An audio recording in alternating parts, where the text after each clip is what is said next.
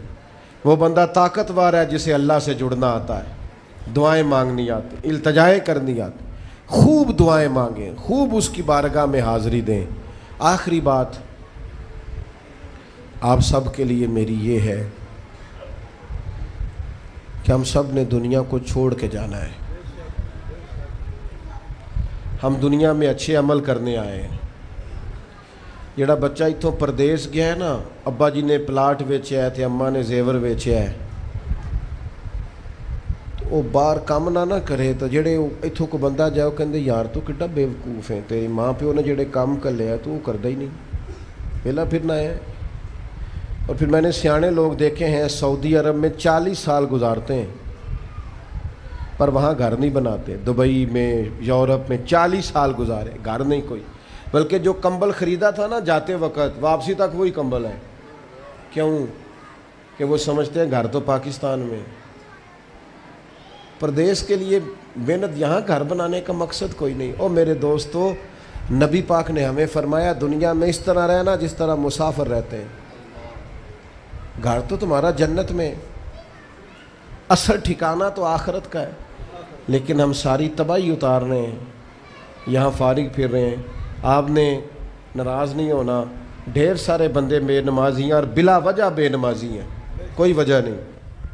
جو بندہ کہتا ہے نماز کے لیے ٹائم نہیں ملتا, جھوٹ بولتا ہے, کیونکہ رب کہتا ہے لا یکلف اللہ نفسا الا وسعہا, جو بوجھ کوئی اٹھا نہ سکے میں ڈالتا ہی نہیں. تو ہم نماز پڑھ سکتے تھے تو اللہ نے فرض کی ہے. ٹھنڈے اے سی لگ گئے, اب فجر میں آنکھ ہی نہیں کھلتی. او خدا کے بندو, اس وقت سے ڈرو جب اے سی بھی ہو, کمرہ بھی ہو, پر نیند ہی نہ آئے. آج نیند ضرور کرو پر غافلوں والی نہ کرو. فجر کی نماز بر وقت. آج کل ہی تو موقع ہے فجر پڑھنے کا جب رات چھوٹی. اب بھی تو مزہ آتا ہے, بندہ تھوڑی قربانی دے کے اٹھتا ہے. یہی تو ٹائم ہے کہ آپ وقت پہ آئیں.